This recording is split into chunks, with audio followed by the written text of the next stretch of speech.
पहला प्रश्न है, हॉर्न सिल्वर का सूत्र क्या है? ऑप्शन दिए गए हैं AgCl, AgNO3, AgSbS3 या फिर नन, इनमें से कोई नहीं। तो इस प्रश्न का सही उत्तर हो जाएगा AgCl। ये हॉर्न सिल्वर का सूत्र जो होता है वो AgCl होता है, ध्यान रखेंगे। इसका उपयोग दिया गया है फोटोक्रोमेटिक कांच, जो कि प्रकाश के संपर्क में आने पर क्या करती है? कांच को काला कर देती है, हॉर्न सिल्वर। चिकित्सा में भी इसका प्रयोग किया जाता है, जो कि त्वचा से संबंधित दवाओं में भी किया जाता है। अगला प्रश्न है, इंटीग्रल कोच फैक्ट्री कहाँ स्थित है? ऑप्शन दिए गए हैं कर्नाटक, तमिलनाडु, केरल या फिर महाराष्ट्र। तो इंटीग्रल कोच फैक्ट्री जो है वो पेराम्बूर के चेन्नई में तमिलनाडु में स्थित है, ध्यान रखेंगे। इस प्रश्न का सही उत्तर हो जाएगा option number B, Tamil Nadu. Perambur के चेन्नई में स्थित है। अगला प्रश्न है, फ्लेवर सेवर का संबंध किससे है? फ्लेवर सेवर, सेब से, टमाटर से, मिर्च से या फिर संतरा से। तो फ्लेवर सेवर साइंटिफिक नेम है टमाटर का, याद रखेंगे। टमाटर से फ्लेवर सेवर टमाटर से संबंधित है। अगला प्रश्न है, पहली रेल लाइन किससे संबंधित है और कब चली थी?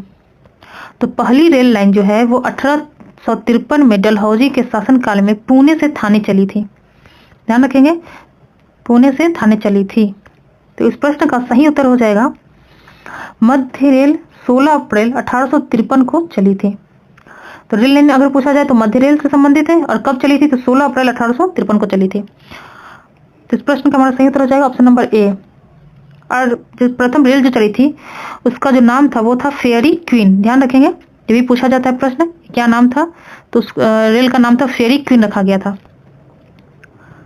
यहाँ लिखा गया है इस जोन का मुख्यालय कहाँ था? तो इस जोन का मुख्यालय अगर पूछ सकता है कि हेडक्वार्टर कहाँ है, तो मुंबई के छत्रपति शिवाजी टर्मिनल में स्थित है, ध्यान रखेंगे। अगला प्रश्न है, भूमध्य रेखा कितने देशों से होकर गुजरती है? ऑप्शन है 10, 12, 15 या फिर 13। तो इस प्रश्न का सही उत्तर हो जाएगा ऑप्शन नंबर डी, 13। भूमध्य रेखा 13 देशों से होकर गुजरती है। और भूमध्य रेखा, इस बात को ध्यान रखेंगे कि भूमध्य रेखा जो है वो भारत से होकर नहीं गुजरती है, यहाँ लिखा गया है भारत से देखो नहीं गुजरती है, ध्यान रखेंगे। अगला प्रश्न है, भारत का दूसरा सबसे बड़ा बांध कौन सा है? तो यह भी प्रश्न उठता है कि भारत का सबसे बड़ा बांध कौन सा है? तो भारत का सबसे बड़ा बांध जो है वो टिहरी बांध है, जो कि उत्तराखंड में स्थित है, भागीरथी और भीलगंगा के संगम पर। और भारत का जो हमारा प्रश्न पूछा गया है, भारत का दूसरा सबसे बड़ा बंदरगाह सबसे बड़ा बांध कौन सा है? तो वह है भाखरा नांगल बांध, जो कि सतलज नदी पर स्थित है, याद रखेंगे, सतलज नदी पर स्थित है। यह बांध किस राज्य में स्थित है ये पूछा जाता है, तो हिमाचल प्रदेश के बिलासपुर जिले में सतलज नदी पर स्थित है। अगला प्रश्न है, जोग जलप्रपात किन प्रपातों से मिलकर बना है? राजा, रानी, रोरर या फिर सभी। तो जोग जलप्रपात जो है वो 4 प्रपातों से मिलकर बनी है, जिसमें राजा भी शामिल है, रानी भी शामिल है, रोरर भी शामिल है, और चौथा जो है वो है राकेट। तो इस प्रश्न का सही उत्तर हो जाएगा ऑप्शन नंबर डी, सभी शामिल है। जोग जलप्रपात, यह जलप्रपात 4 प्रपातों से मिलकर बनी है, और जो चौथा है वो एक राकेट प्रपात है, और यह शरावती नदी पर स्थित है, जो कि कर्नाटक के शिमोगा जिले में स्थित है, ध्यान रखेंगे। और इसे साथ ही गरसोपा जलप्रपात भी कहा जाता है, याद रखेंगे, गरसोपा जलप्रपात भी जोग जलप्रपात को ही कहा जाता है। अगला प्रश्न है, मोइनुद्दीन चिश्ती पर लिखी गई जीवनी मुनीस अल अरवा के लेखक कौन है? ऑप्शन दिए गए नूरजहां, मुमताज, जहां आरा या फिर फखरुनिशा। मोइनुद्दीन चिश्ती जो है वो चिश्ती संप्रदाय से संबंधित है, और इनके ऊपर एक जीवनी लिखी गई थी मुनीस अल अरवा। यह जो लिखा गया था जहां आरा के द्वारा। और इस प्रश्न का हमारा सही उत्तर हो जाएगा ऑप्शन नंबर सी। जहां आरा कौन थी? तो जहां आरा जो थी वो शाहजहां की सबसे बड़ी पुत्री थी, ध्यान रखेंगे। और जहां आरा द्वारा एक और पुस्तक लिखी गई है, यह शाहजहां की बड़ी पुत्री है, और इनके द्वारा एक और जो लिखा गया है मुल्ला शाह के ऊपर लिखी गई है जीवनी, मुल्ला शाह की जीवनी लिखी गई है, जिसका नाम है रिसाला ए साहिबिया, ध्यान रखेंगे। इस तरह के प्रश्न पूछे जाते हैं और पूछे भी गए हैं, तो याद रखेंगे कि मुल्ला शाह पर जहां आरा द्वारा रिसाला ए साहिबिया लिखी गई है, और यह शाहजहां की बड़ी पुत्री आई है। अगला प्रश्न है, असहयोग आंदोलन के दौरान कितने पुलिसकर्मी मारे गए थे? असहयोग आंदोलन जो है वो गांधी जी के द्वारा कब किया गया था? 1920 में। और यह चौरी चौरा हत्याकांड जो हुई थी 1922 में, उसी के दौरान ये पुलिसकर्मी मारे गए थे। तो ये इनकी संख्या कितनी है? तो इस प्रश्न का सही उत्तर हो जाएगा option number B, option number C, 22 पुलिसकर्मी उस दौरान मारे गए थे, तो ध्यान रखेंगे। अगला प्रश्न है 1920 की खिलाफत कमेटी की सभा जिसमें गांधी जी से असहयोग आंदोलन का नेतृत्व संभालने का अनुरोध किया गया था, यह सभा किस शहर में हुई थी? प्रश्न पूछ रहा है कि 1920 में जो खिलाफत कमेटी की जो सभा हुई थी उस जिसमें गांधी जी से असहयोग आंदोलन का नेतृत्व संभालने का अनुरोध किया गया था, वो सभा किस शहर में हुई थी? ऑप्शन दिए गए हैं लखनऊ, लाहौर, इलाहाबाद या फिर कराची। तो इस प्रश्न का सही उत्तर हो जाएगा इलाहाबाद, याद रखेंगे। अगला प्रश्न है निम्नलिखित में से कौन होम रूल लीग की स्थापना में शामिल नहीं थे? ऑप्शन दिए गए हैं बाल गंगाधर तिलक, एनी बेसेंट, सुब्रमण्यम अय्यर या फिर एच एस ऑलकॉट। तो इस प्रश्न का सही उत्तर हो जाएगा एच एस ऑलकॉट। बाल गंगाधर तिलक शामिल थे, एनी बेसेंट भी शामिल थी और सुब्रमण्यम अय्यर भी शामिल थे। यह हुआ था 1916 में, याद रखेंगे 1916। अगला प्रश्न है बंकिम चंद्र चटर्जी की रचना कौन नहीं है? निम्न में से कौन नहीं है? तो इस पर ऑप्शन दिए गए हैं दुर्गेश नंदिनी, आनंद मठ, पोस्ट मास्टर या फिर देवी चौधरानी। तो इस प्रश्न का सही उत्तर हो जाएगा पोस्ट मास्टर, क्योंकि पोस्ट मास्टर जो है वो रविंद्रनाथ टैगोर की रचना है, याद रखेंगे। और ये भी प्रश्न पूछे जाते हैं कि पोस्ट मास्टर किसकी रचना है? तो रविंद्रनाथ टैगोर की रचना है। बाकी जो बच गया दुर्गेश नंदिनी, आनंद मठ और देवी चौधरानी, ये तीनों ही बंकिम चंद्र चटर्जी की रचना है। और ये भी प्रश्न बनते हैं कि आनंद मठ में जो किस विद्रोह की चर्चा की गई है? तो आनंद मठ में जो है सन्यासी विद्रोह की चर्चा की गई है। या फिर इस तरह से प्रश्न पूछे जाते हैं कि आनंद मठ किस विद्रोह पर आधारित है? तो यह सन्यासी विद्रोह पर आधारित है, ध्यान रखेंगे। इस प्रश्न का हमारा सही उत्तर हो जाएगा पोस्ट मास्टर। अगला प्रश्न है निःशुल्क तथा अनिवार्य प्राथमिक शिक्षा का प्रस्ताव किसने रखा था? ऑप्शन दिए गए हैं सत्येंद्रनाथ बोस, जी के गोखले, गोपाल कृष्ण गोखले, दादा भाई नौरोजी या फिर फिरोज शाह मेहता। तो निःशुल्क तथा अनिवार्य प्राथमिक शिक्षा का प्रस्ताव जो है वो सर्वप्रथम जो है 1911 में गोपाल कृष्ण गोखले के द्वारा रखा गया था, ध्यान रखेंगे। अगला प्रश्न है दक्षिण भारत में विजय प्राप्त करने वाला पहला शासक कौन था? ऑप्शन दिए गए हैं अलाउद्दीन खिलजी, शेरशाह, औरंगजेब या फिर बाबर। तो इस प्रश्न का सही उत्तर हो जाएगा अलाउद्दीन खिलजी, जिसने मलिक काफूर के नेतृत्व में दक्षिण भारत पर विजय प्राप्त की थी। है मेंशन किया गया है मलिक काफूर के नेतृत्व में, ध्यान रखेंगे। अगला प्रश्न है पागल पंथ की स्थापना किसने की? बुल्ले शाह, करम शाह, यदुवेंद्र शाह या फिर स्वामी शाहजानंद।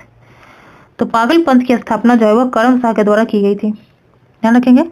और ये जो पागल पंथ की स्थापना हुई थी वो हुई थी 1825 से 33 के बीच। अगला प्रश्न है संसद के सचिवालय की चर्चा किसमें की गई है? आर्टिकल 95, आर्टिकल 97, 98 या फिर आर्टिकल 99। तो इस प्रश्न का सही उत्तर हो जाएगा संसद के सचिवालय की जो चर्चा है वो आर्टिकल 98 में है। और संसद की अगर चर्चा पूछे तो उस स्थिति में आर्टिकल 79 हो जाएगा। और ये भी पूछा जाता है कि संसद की चर्चा कहां से कहां तक में है, तो ये 79 से शुरू होती है और ये 122 तक इसकी चर्चा की गई है, जो कि भाग 5 से संबंधित है, याद रखेंगे। भाग 5 से यह संबंधित है, इसको मेंशन नीचे लिख दिया गया है, यहाँ देखेंगे। संसद का चर्चा 79 में है, आर्टिकल नंबर 79 भाग 5 में इसकी चर्चा मिलती है। और कहां से कहां तक? 79 से 122 तक, याद रखेंगे। अगला प्रश्न है अमेरिका के बिल ऑफ राइट्स किस पर आधारित है? ऑप्शन दिए गए हैं मौलिक कर्तव्य, मौलिक अधिकार, नागरिकता अधिनियम या फिर संवैधानिक अधिकार। तो अमेरिका के बिल ऑफ राइट्स जो है वो मौलिक अधिकार पर शामिल है, ध्यान रखेंगे। और ये मौलिक अधिकार से शामिल है, अर्थात मौलिक अधिकार जो है अमेरिका से ही लिया गया है। अगला प्रश्न है पीडीआई क्या है? जिसका फुल फॉर्म होता है पर्सनल डिस्पोजेबल इनकम। ऑप्शन दिए गए हैं व्यक्तिगत आय माइनस गैर कर भुगतान। अगला है बी नंबर व्यक्तिगत आय माइनस कर भुगतान या फिर व्यक्तिगत आय प्लस गैर कर भुगतान या फिर व्यक्तिगत आय प्लस कर भुगतान। तो इस प्रश्न का सही उत्तर है ऑप्शन नंबर ए, पीडीआई का अर्थ होता है व्यक्तिगत आय माइनस गैर कर भुगतान। इसका फुल फॉर्म यहाँ लिखा गया है पर्सनल डिस्पोजेबल इनकम, याद रखेंगे। अगला प्रश्न है हरे पौधे कितना % सूर्य के प्रकाश की ऊर्जा ग्रहण करते हैं? ऑप्शन दिए गए हैं 1%, 2%, 3% या फिर 5%। तो हरे पौधे जो है वो सूर्य के प्रकाश का मात्र 1% ही ऊर्जा ग्रहण करते हैं, याद रखेंगे। अगला प्रश्न है पॉलीविनाइल क्लोराइड यहाँ मिस्टेक है, पॉनी नहीं होगा, पॉली होगा। पॉलीविनाइल क्लोराइड से संबंधित रोग कौन सा है? पॉलीविनाइल क्लोराइड से संबंधित रोग कौन सा है? किससे संबंधित है पॉलीविनाइल क्लोराइड? तो ये ऑप्शन दिया गया है श्वसन से, मस्तिष्क से, या फिर त्वचा से, या फिर गुर्दे से। तो पॉलीविनाइल जो क्लोराइड है वह श्वसन को क्षति पहुंचाती है, इससे श्वसन से संबंधित रोग उत्पन्न होते हैं, तो ध्यान रखेंगे श्वसन। अगला प्रश्न है सल्फ्यूरिक एसिड H2SO4 की उपस्थिति में एसिटिक एसिड CH3COOH, फिर एथिल अल्कोहल जिसे एथेनॉल भी कहते हैं C2H5OH के मध्य जो होने वाली विक्रिया है वो क्या कहलाती है? पहले तो ये ध्यान रखेंगे H2SO4 जो सल्फ्यूरिक एसिड का सूत्र है, CH3COOH बहुत बार प्रश्न पूछे जा चुके हैं, यह जो है एसिटिक एसिड का सूत्र है, एसिटिक एसिड याद रखेंगे, एसिटिक एसिड। और C2H5OH जिसको आमतौर पे अल्कोहल भी कहा जाता है, और इसे अगर साइंटिफिक नेम पूछा जाए तो ये क्या हो जाएगा? इथेनॉल। साइंटिफिक नेम, इसका जो रासायनिक नाम हो जाएगा वो क्या हो जाएगा? Chemical name ethanol. ध्यान रखेंगे इसका सूत्र हो जाता है C2H5OH। तो इस प्रश्न में 3 प्रश्न बन जाते हैं, CH3COOH acetic acid, C2H5OH ethanol, और H2SO4 सल्फ्यूरिक एसिड। ध्यान रखेंगे। और इनके मध्य जो विक्रिया होती है, ये ऑप्शन दिए गए हैं जल अपघटन, साबुनीकरण, हाइड्रोजनीकरण, या फिर एस्टरीकरण। तो इस प्रश्न का सही उत्तर हो जाएगा यह जो कहलाती है, यह एस्टरीकरण कहलाती है, ध्यान रखेंगे। अगला प्रश्न है यातायात संचालित नगरों में भूरी वायु किससे संबंधित है? अर्थात ये पूछ रहा है कि जब यातायात होता है, जब सड़कों पे जो हवाएं जो भूरी हो जाती है वो किस गैस के कारण होती है, किस गैस की उपस्थिति के कारण? तो ऑप्शन दिए गए हैं H2SO4 NO2 CO2 या फिर कार्बन मोनोऑक्साइड CO। तो इस प्रश्न का सही उत्तर हो जाएगा H2SO4। सल्फ्यूरिक एसिड की उपस्थिति के कारण ही वायु क्या होती है? बुरी हो जाती है। अगला प्रश्न है मनुष्य के लार में उपस्थित एक घातक लाइसोजोम जो किस रूप में कार्य करती है? तो लाइसोजाम जो है वो लार से संबंधित है, पहला तो ये हो गया। और ये क्या करती है, किस रूप में कार्य करती है, ये पूछा जा रहा है। तो ऑप्शन दिए गए हैं प्रतिजीवाणुकारक, जाइमोजन, या फिर एमाइलेज, या फिर टाइलिन। तो ये 2 ऑप्शन जो है एमाइलेज और टाइलिन तो ऑलरेडी लार में ही पाए जाते हैं, तो ये दोनों तो होंगे नहीं ऑप्शन। तो इस प्रश्न का हमारा सही उत्तर हो जाएगा प्रतिजीवाणुकारक। लाइसोजाइम जो है वो प्रतिजीवाणुकारक के रूप में कार्य करती है। अगला प्रश्न है लिखा भी गया है माइलेज और टाइलिन क्या लार से स्रावित होते हैं? अगला प्रश्न है द सोशलिस्ट नामक समाचार पत्र का प्रकाशन सर्वप्रथम किसने किया? ऑप्शन दिए गए Shripad Amrit Dange, JP Narayan, Jayaprakash Narayan, Annie Besant, या फिर श्यामजी कृष्ण वर्मा। इस प्रश्न का हमारा सही उत्तर हो जाएगा द सोशलिस्ट नामक समाचार पत्र जो है वो श्रीपाद अमृत डांगे द्वारा लाया गया था, जो कि एक साप्ताहिक पत्रिका थी। यहाँ देखिए ये जो शुरू किया गया था वह हो गया था श्रीपाद अमृत डांगे जी के द्वारा 1922 में शुरू की गई, जो कि अंग्रेजी साप्ताहिक पत्रिका थी, और इसे भारत की पहली मार्क्सवादी पत्रिका भी कहते हैं। ये प्रश्न पूछा गया है, ध्यान रखेंगे इसे कि भारत की पहली मार्क्सवादी पत्रिका कौन सी थी? तो द सोशलिस्ट थी, ध्यान रखेंगे। और वो भी श्रीपाद अमृत डांगे जी के द्वारा लाया गया था 1922 ईस्वी में। अगला प्रश्न है पारिस्थितिक उष्ण स्थल क्या है? पश्चिमी हिमालय को कहते हैं, पूर्वी हिमालय, पश्चिमी घाट, या फिर पूर्वी घाट। तो पारिस्थितिक उष्ण स्थल जो है इस प्रश्न का हमारा सही उत्तर होगा ऑप्शन नंबर सी, पश्चिमी घाट। अगला प्रश्न है कैथोड किरणें क्या है? चुंबकीय है, अचुंबकीय है, विद्युत चुंबकीय, या फिर अनुचुंबकीय है? तो कैथोड किरणें जो है वह विद्युत चुंबकीय होती हैं, ध्यान रखेंगे। यहाँ कुछ एक्स्ट्रा की फैक्ट्स दिए हैं, ये किरणें तो कैथोड किरणें जो है ऋणात्मक आवेशित होती है और सीधी रेखा में गमन करती है। इसका उपयोग जो होता है पुराने टीवी, CRT मॉनिटर जैसे तकनीकों के लिए किया जाता है, याद रखेंगे। यह ऋणात्मक आवेशित होती है और सीधी रेखा में गमन करती है। प्रयोग कहाँ किया जाता है? पुराने टीवी और CRT मॉनिटर जैसे तकनीकों में कैथोड किरणें, और यह विद्युत चुंबकीय होती है। अगला प्रश्न है तारों की ऊर्जा क्या परमाणु विखंडन से संबंधित है, परमाणु संलयन से, परमाणु संयोजन से, या फिर सूर्य के तापमान से? तो इस प्रश्न का सही उत्तर हो जाएगा परमाणु संलयन। सूर्य की ऊर्जा भी परमाणु संलयन पर ही आधारित है, ध्यान रखेंगे। अगला प्रश्न है राष्ट्रीय होम्योपैथी संस्थान कहाँ स्थित है? ऑप्शन दिए गए हैं मुंबई, दिल्ली, कोलकाता, या फिर हैदराबाद।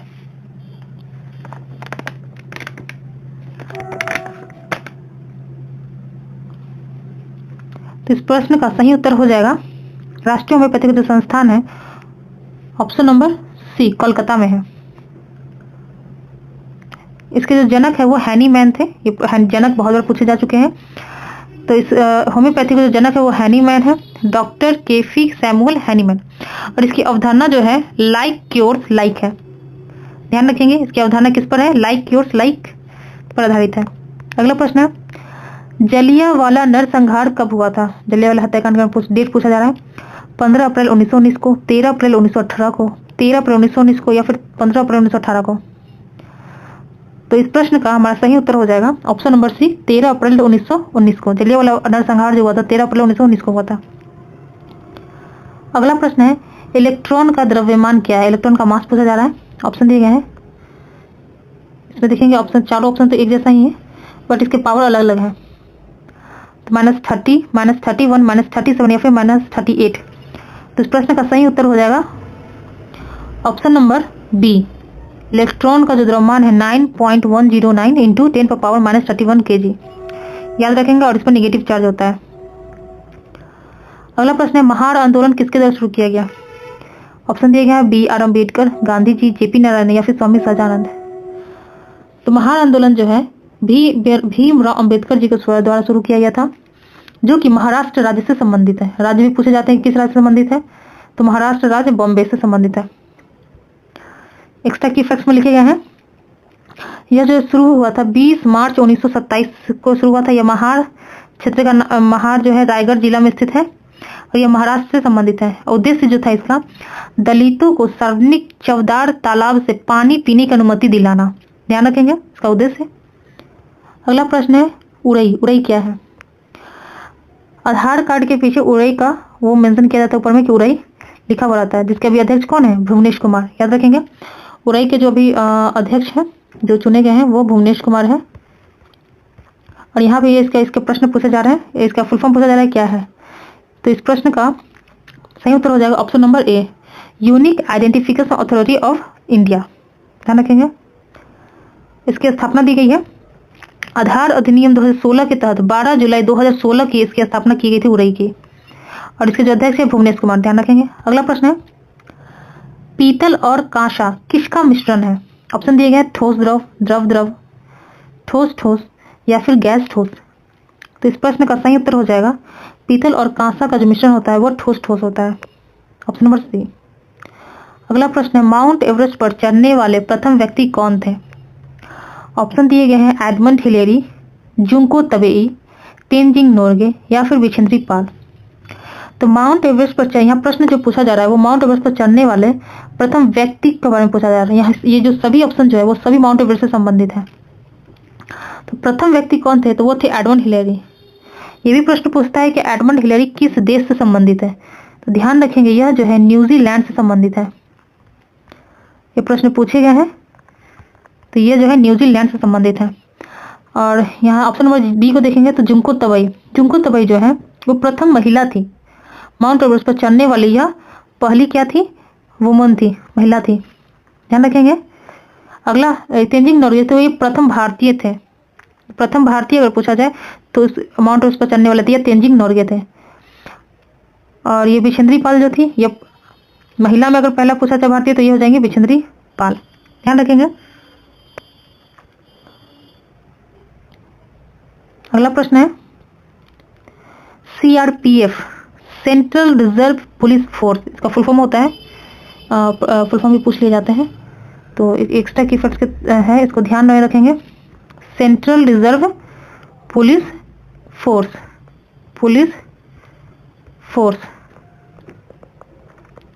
ओके की स्थापना कब हुई और कहाँ हुई ये पूछा जा रहा है, अर्थात इसका मुख्यालय कहाँ है, हेडक्वार्टर पूछा जा रहा है।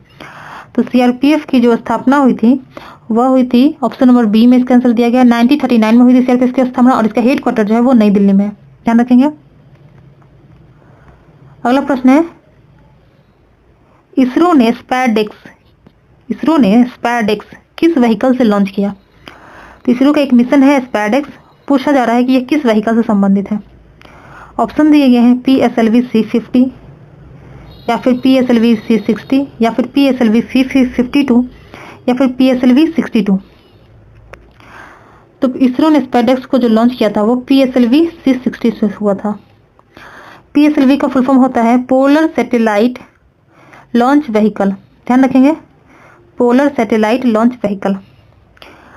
और स्पेसडेक्स का जो फुल फॉर्म है वो स्पेस डॉकिंग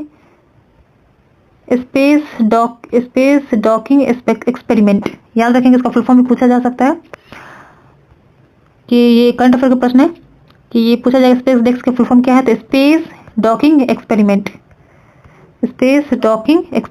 ध्यान रखेंगे। और ये PSLV C60 से लॉन्च किया गया है। यहाँ पे की नोट्स में दिए गए, इसके फुल फॉर्म दिए गए स्पेस डॉकिंग एक्सपेरिमेंट। और इसमें जो इंडिया का जो रैंक है वो कितना है, चौथा हो गया है, ध्यान रखेंगे। अगला प्रश्न है अटल टनल कहाँ है। ऑप्शन दिए गए हैं जम्मू कश्मीर, हिमाचल प्रदेश, लद्दाख या फिर महाराष्ट्र। तो इस प्रश्न का सही उत्तर हो जाएगा अटल टनल कहाँ है, तो इस प्रश्न का सही उत्तर हो जाएगा अटल टनल हिमाचल प्रदेश में है, ऑप्शन नंबर बी।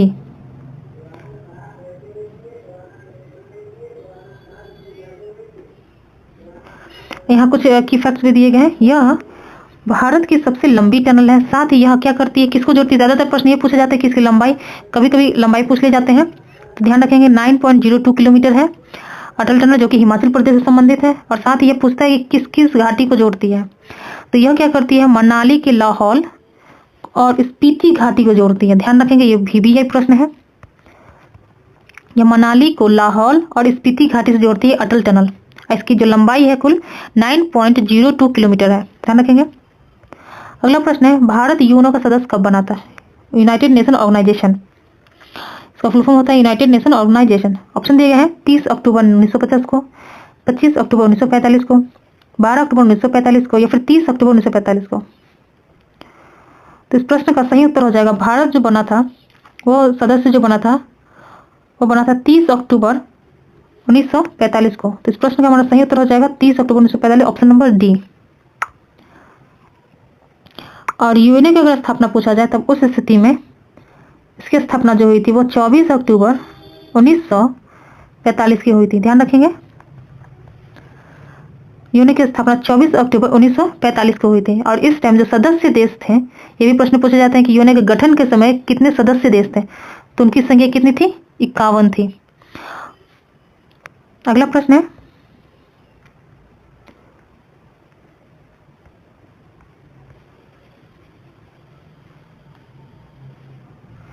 इंटरपोल का मुख्यालय कहाँ है। ऑप्शन दिए गए हैं Paris France, Lyon France, Geneva या फिर ज्यूरिख।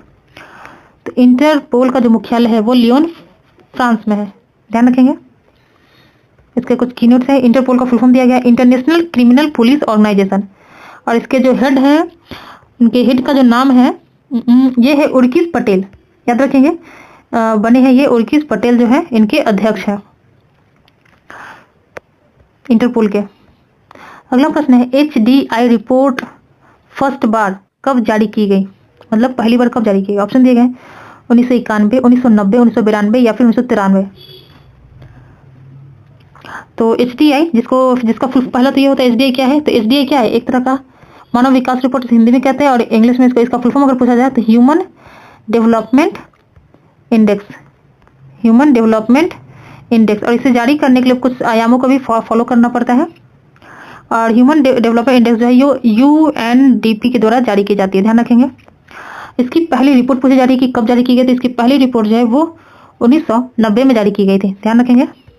अगला प्रश्न है ease of doing business report किसके द्वारा जारी की जाती है।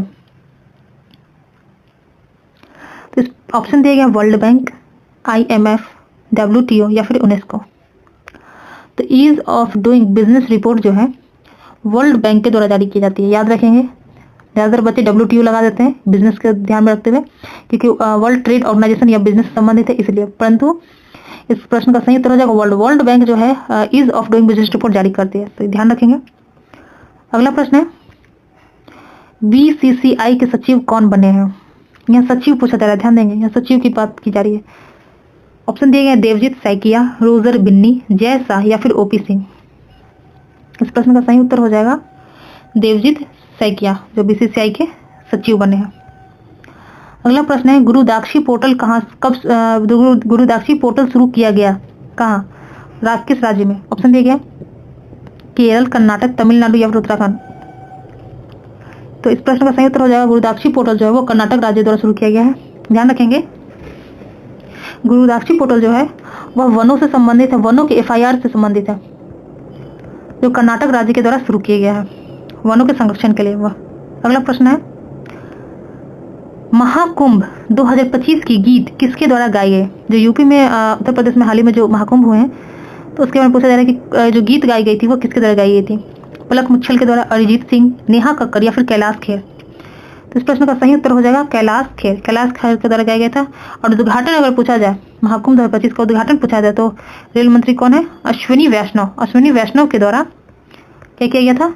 अश्विनी वैष्णव के द्वारा महाकुंभ का उद्घाटन किया गया था। ध्यान रखेंगे। अगला प्रश्न है सफेद सोना का सबसे बड़ा भंडार कहाँ है? चीन में, चिली में, भारत में या फिर अमेरिका? तो सफेद सोना जो है वह जो है लिथियम को कहा जाता है। ध्यान रखेंगे लिथियम। और इसका जो सबसे बड़ा भंडार है वह है चिली। और दूसरा अगर सबसे बड़ा भंडार पूछे तो चीन है। चीन क्या है? सेकंड नंबर पे है। ध्यान रखेंगे। अगला प्रश्न है बिहार की कौन सी भाषा नहीं है, अर्थात निम्न में से कौन सी भाषा नहीं? ऑप्शन दिए गए मैथिली, अंगिका, वज्जिका या फिर सभी। तो मैथिली भी बिहार की भाषा है, अंगिका भी है, वज्जिका भी है, मगही भी है। ये सब क्या है? बिहार की भाषाएं हैं। और ये तो इस प्रश्न का सही उत्तर हो जाएगा ऑप्शन नंबर डी, सभी। सॉरी यहाँ नहीं दिया गया है, पर इस हिसाब से भी सभी आंसर हुआ सही है, मतलब कोई नहीं है इसमें, सभी आंसर सही है। बिहार का राजकीय चिन्ह कौन सा है? ऑप्शन दिया गया कमल, पीपल, मोर या बैल। तो बिहार का जो राजकीय चिन्ह है वह है पीपल। याद रखेंगे। अगला प्रश्न है बिहार देश के कुल क्षेत्रफल का कितना हिस्सा है? ये पूछा जा रहा है। 2.87%, 2.85%, 2.87% या फिर 2.86%। तो इस प्रश्न का यहाँ पर एक ही ऑप्शन 2 बार हो गया है, कोई बात नहीं। इस प्रश्न का सही उत्तर हो जाएगा 2.87%।